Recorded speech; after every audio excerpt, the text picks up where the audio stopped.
नमस्कार दोस्तों, आप सभी का स्वागत है मेरे YouTube channel AS story master पर। तो आज हम इस वीडियो में बताएंगे कि संसार में सबसे बड़ा कौन है। तो ज़्यादा समय ना लेते हुए वीडियो को करते हैं स्टार्ट। एक बार की बात है, अर्जुन अपने सखा श्री कृष्ण के साथ वन में विहार कर रहे थे।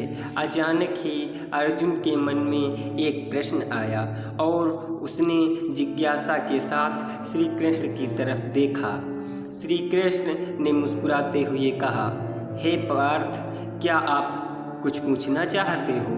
पूछो।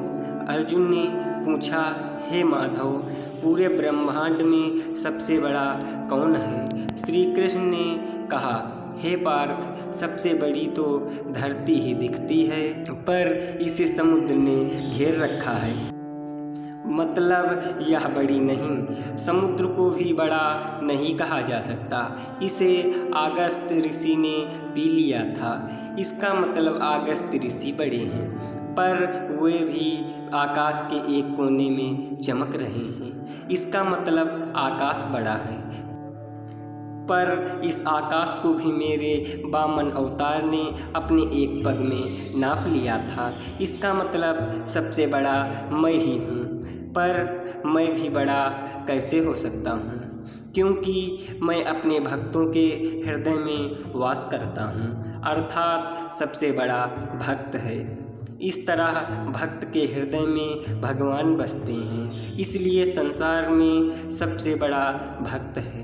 अपनी इस कहानी में मैं यही कहना चाहता हूँ कि ईश्वर कभी खुद को बड़ा नहीं कहता। ईश्वर भक्त के मान में वास करता है। उसे ढूंढने के यहाँ वहाँ भटकना व्यर्थ है। ईश्वर की चाह मनुष्य को उसका स्थान देना गलत है।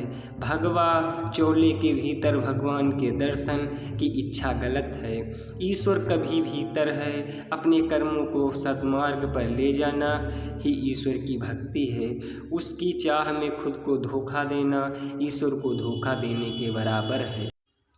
मनुष्य ईश्वर से डरता है, जो कि अर्थहीन है, क्योंकि ईश्वर भक्तों को आशीर्वाद या दंड नहीं देता, बल्कि मनुष्य के कर्म से उसे आशीर्वाद अथवा दंड देते हैं। मनुष्य का जीवन उसके कर्मों से तय होता है। ईश्वर मनुष्य का मार्ग नहीं बनता।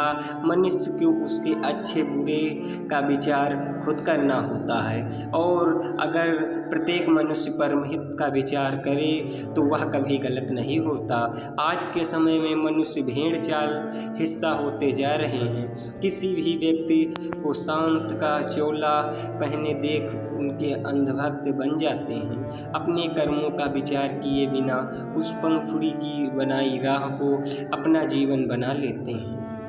इस तरह हमारे देश में आए दिन आसाराम और रामपाल जैसे देशद्रोही सामने आ रहे हैं। इस तरह के सच के सामने आने से कई लाखों का जीवन आधारहीन हो जाता है और अविश्वास उसके जीवन पर छा जाता है। देश के लिए सभी को जागने की ज़रूरत है। ईश्वर के रूप को सही तरह समझने की ज़रूरत है। हमें आशा है कि आप लोगों को ये वीडियो पसंद जरूर आई होगी।